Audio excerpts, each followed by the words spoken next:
Moi, je suis née sur la rue Jeanne-Mance, à Montréal.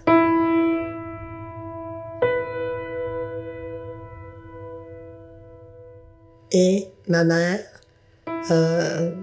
a accouché dans sa maison parce que le voisin était médecin. Et puis il dit, quand tu accoucheras, appelle-moi.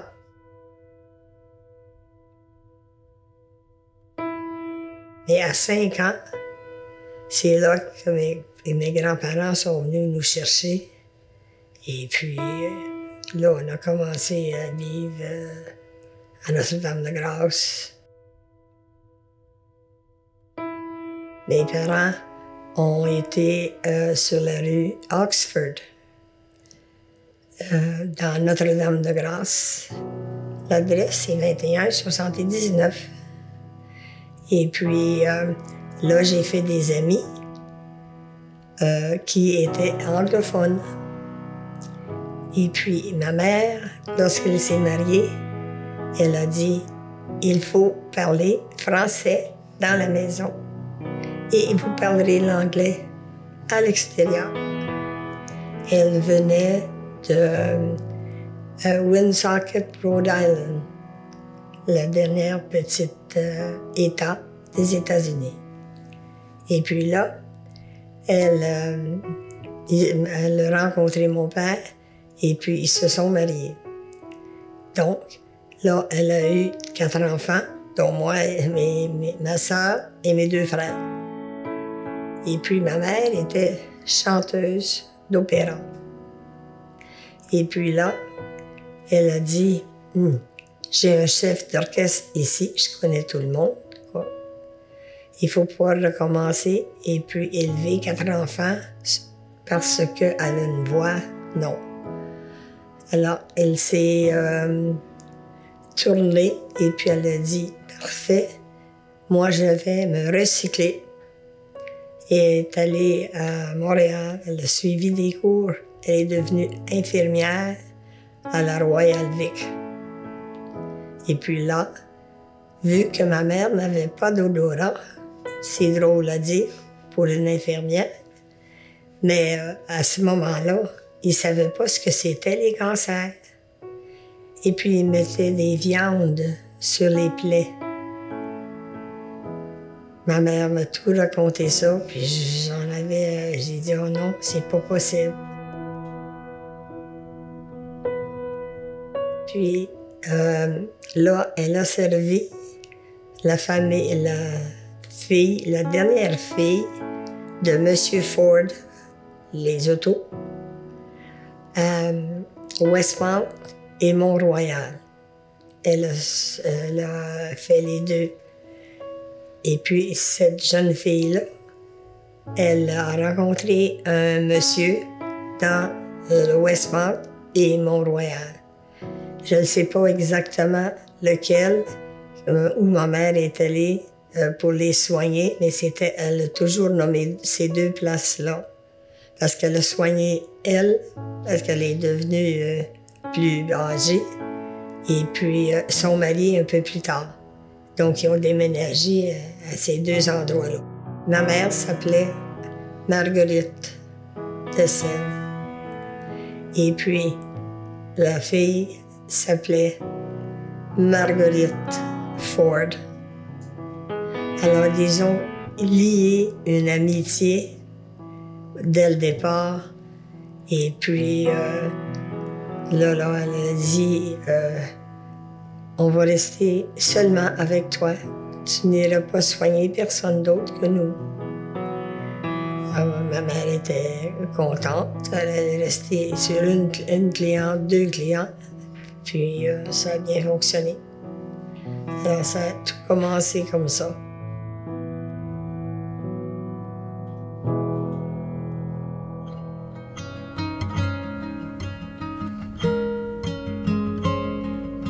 Et puis là, lorsque nous sommes déménagés, après, là, j'en saute un bout, sur la rue Oxford, comme j'ai dit. Et puis, elle a dit, les écoles seront en français aussi. n'aurait pas la permission d'aller à une école anglophone parce que elle dit c'est très facile la langue. Elle avait raison.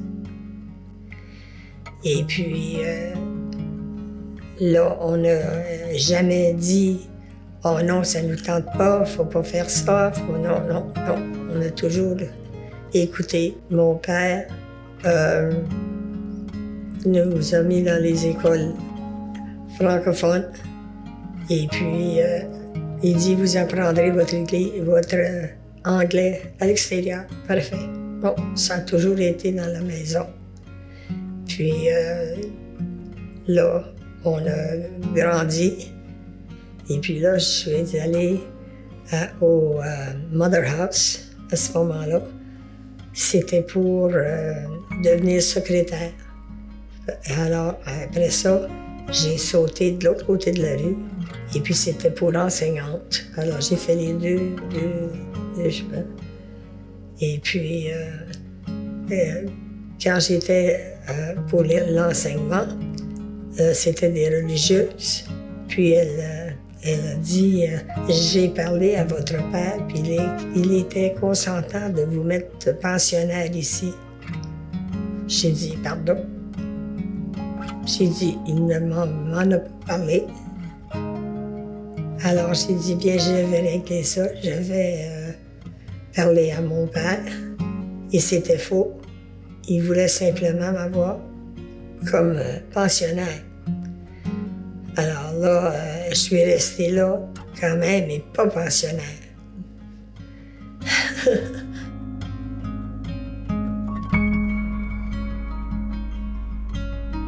Et puis là, j'ai rencontré mon mari sans le vouloir, parce qu'il était rendu chez nous. Mais c'était pas pour moi, c'était pour ma sœur. Ma sœur qui avait 3 ans de plus que moi. Et puis, il s'en allait au Jésus pour une pièce de théâtre, parce que c'était mal vu d'y aller seul. Alors, sa cousine a dit « J'ai trouvé quelqu'un, mon ami, a dit « Elle va aller avec toi. » Parfait. Alors, c'était ma sœur. Puis, ma sœur, après la veillée, c'était fini. C'était pas une rencontre pour avoir une amitié, c'était simplement pour l'accompagner. Parfait. Mais une semaine après, mon père est décédé à l'âge de 44 ans. Alors, c'est là que ma mère s'est trouvée avec 4 enfants et ce que j'ai raconté tantôt, qu'elle s'est recyclée. Alors, là, ça me dérange parce que ça... je sens... L'émotion. Oui. L'émotion de mon père qui est... bon, j'avais 17 ans. Ça clôt un peu la jeunesse. Et puis là, c'est là que j'ai rencontré mon mari, que j'ai dit tantôt. Et puis là, il est venu aux funérailles de mon père parce qu'il avait accompagné ma sœur par politesse. Et puis après ça, il est venu chez moi. Et puis là, pour me divertir, il y avait une auto, c'était quelque chose. Alors là, il a pris la valise en arrière et puis m'a pris dans ses bras, puis m'a mis dans semblant dans la valise. Il dit « Tiens, c'est là que ça appartient, la petite fille à la robe de coton. » Parce que dans le temps, on prenait des cours de couture. Et puis j'avais cousu ma robe. Puis là, il dit, c'est là. Mais là, il m'a redressé, remis à la place, en place, et puis il dit, je viendrai te chercher après-midi pour te distraire, pour t'aider à passer au gros, parce que c'était subi, hein. C'était le cœur, c'était fini. Pour me distraire, vous ne pouvez jamais deviner où il m'a emmené. Bon, dans l'auto, j'étais bien, on s'en allait. C'était pas trop loin. Il m'a emmené pour les enfants abandonnés. C'était si triste, ça, là. J'en revenais pas. Et puis, là, j'ai comme essayé d'aider dans ma pensée que je suis heureuse. Et puis, que moi, je suis chanceuse de pouvoir être là. Ça m'a fait cette chose-là. Puis après, il s'est excusé. Et puis là, il m'a demandé, il dit, est-ce que ça te tenterait, il dit, d'aller voir un film? Ah, j'ai dit oui, ça, on va aller voir un film. Puis ça a été bien, puis ça a commencé comme ça.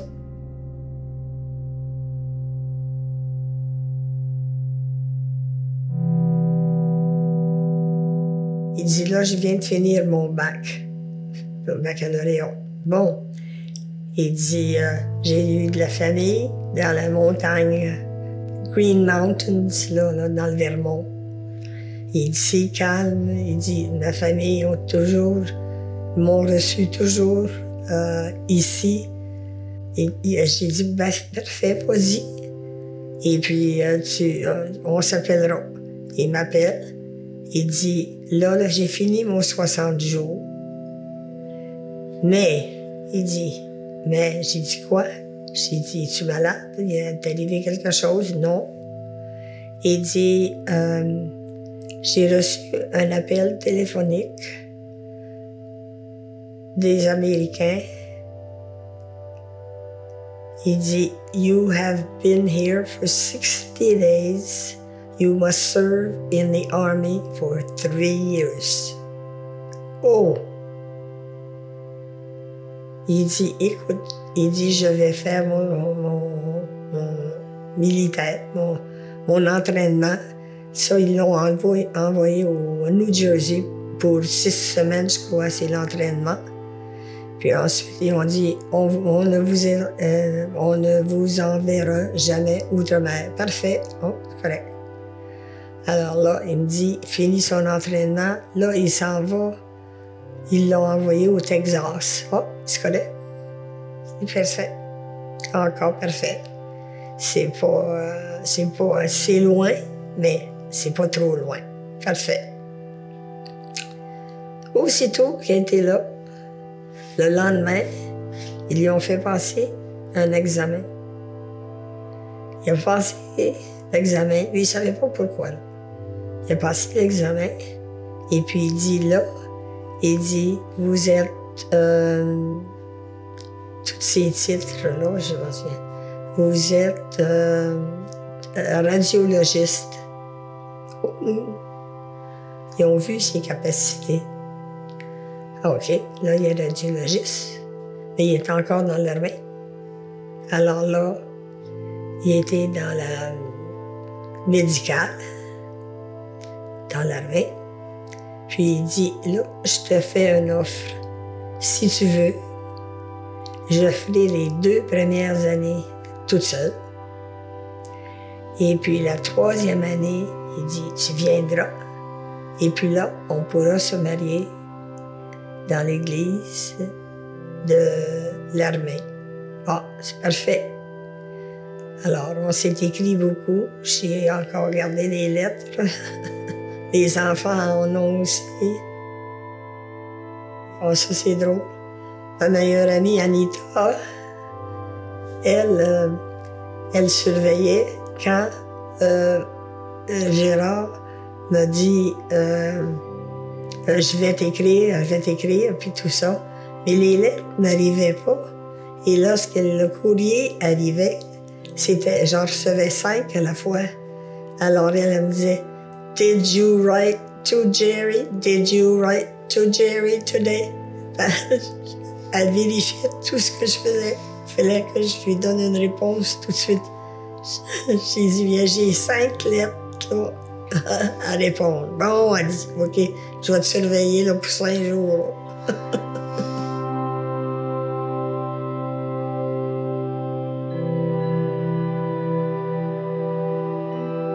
Alors, moi, j'ai attendu 2 ans parce qu'il m'avait dit, je ne prends aucun sou de mes vacances. Je ne prendrai aucun sou des sorties de rien, rien. Alors, à notre tour, nous aurons de l'argent pour meubler une maison. Oh, c'est bon, parfait. Là, je travaillais pour une compagnie de bois. J'étais comme secrétaire à ce moment-là. Cooper, Woodman, Wood. Mon patron, c'était M. Lawrence Winnigan. Alors, là, le temps qu'il était parti, j'ai travaillé là. Alors, moi aussi, j'ai amassé mes sous.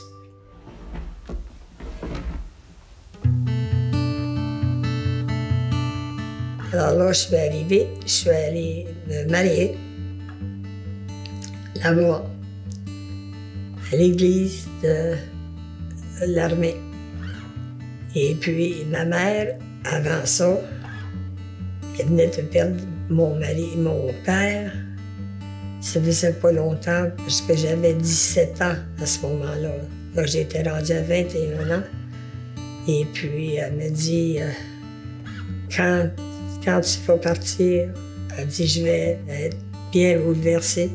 Mais ce qui est arrivé, c'est qu'elle m'a donné comme un mariage, mais sans mari et sans... Moi, j'étais là, mais sans mari qui était outre-mer. Elle avait fait des invitations à tout le monde, de la famille, tout le monde. Nous étions 70 dans la maison. Et c'était une grande maison que ma mère avait. Et puis là, elle a fait... Elle voulait... Tout était prêt, sauf le café, mais il n'y avait pas de cafetière dans le temps. Elle a pris son gros chaudron à vapeur, là. Et puis, elle l'a ouvert trop vite. Elle a ouvert la bouche. Puis là, elle s'est brûlée au 3e degré. Puis, là, elle a dit à tout le monde, enlevez-vous du chemin et coupez ma robe. Ne pensez pas à rien. Il faut que vous l'enleviez, ma robe. Parce qu'elle était infirmière. Puis là, elle a dit, c'est ma robe bleu foncé. Puis elle a dit, ça va l'éteindre dans ma plaie. Et puis, ça va être beaucoup plus difficile. Alors là, et puis, là, ce qui est arrivé, c'est que elle a dit, ne craignez rien. C'était, je me souviens plus, l'automne. Puis là, elle a dit, arrivez-moi jusqu'à la porte, couvrez-moi un peu, et puis là, appelez un taxi, parce qu'on n'a pas le temps d'appeler l'ambulance. Alors, là, elle est partie, et puis elle est restée là 3 semaines. Les 3 dernières semaines que je pouvais être avec elle. Alors là, ils ont mis un gros cerceau, comme ça, à l'hôpital, pour cacher qu'elle était nue. Et puis, c'est comme ça qu'ils l'ont soignée. Ils ont réussi. Tout ça ici, ses seins, ses jambes, tout ça, là. Alors, là, je partais. Alors, j'avais le cœur gros. Et l'heure était arrivée que je devais partir. Pour ça que lorsque je suis partie, elle dit ça, c'était un 2e deuil que je subis. Et puis là, je suis restée 1 an. Donc, ça a pris 1 an avant que je la revoie.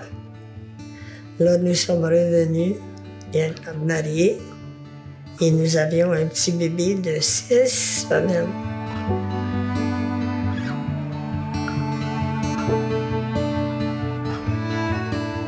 en sortant de l'armée, ils nous retournent toujours à l'endroit où ils nous ont pris. Alors, on se retrouve dans les montagnes. Et puis le lieutenant avait dit, je vous ai déjà trouvé un emploi.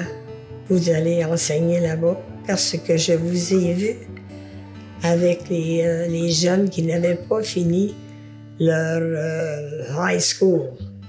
Alors il dit, oui, puis il dit, je vous ai vu avec les sciences, tout ça. Il dit, vous êtes capable. Je vous ai trouvé un emploi comme professeur. OK. Alors, il part là. Et puis, vu qu'on était là, on est resté 4 ans. Ça faisait 7 ans que nous étions au pays, oui, en Amérique, voyons, aux États-Unis.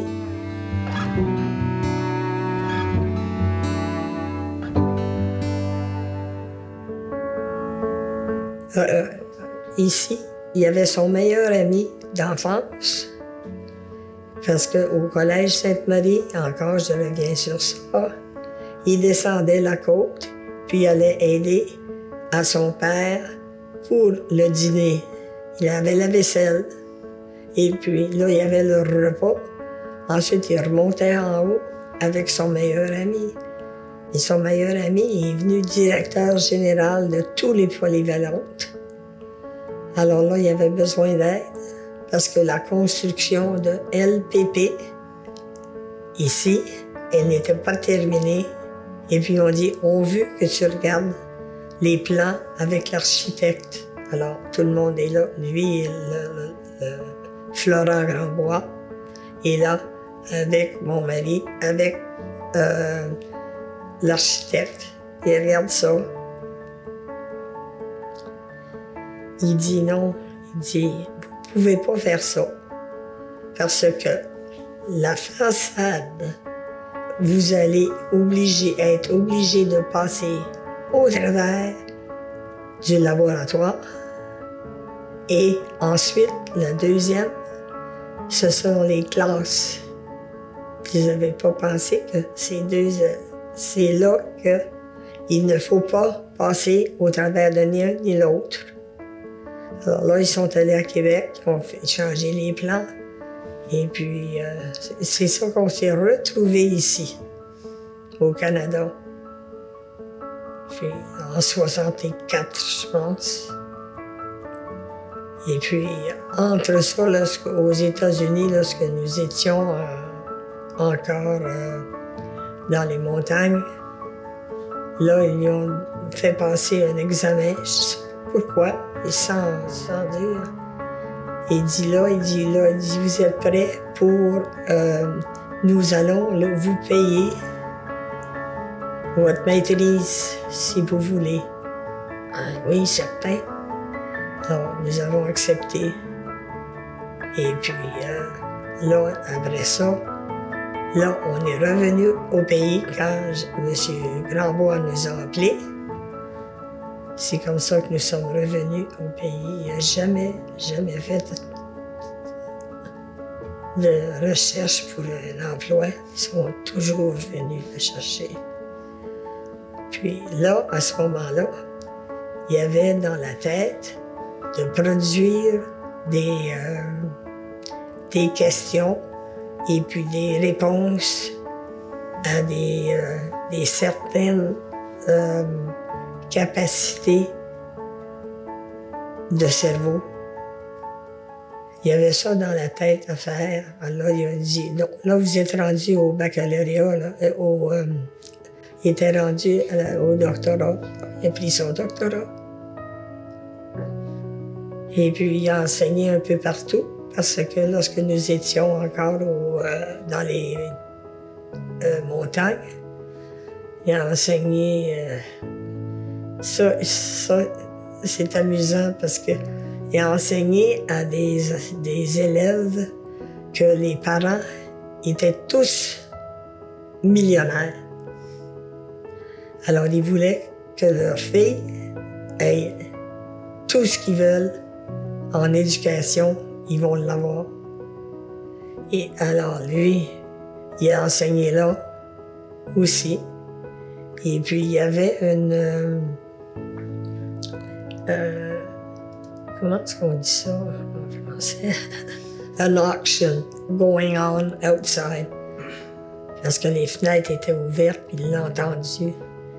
Alors, en face, il a dit, pour faire lire les gens. Il dit, oh, il dit, moi, il dit, pour $1, il dit, j'aimerais bien avoir un équipement de golf complet.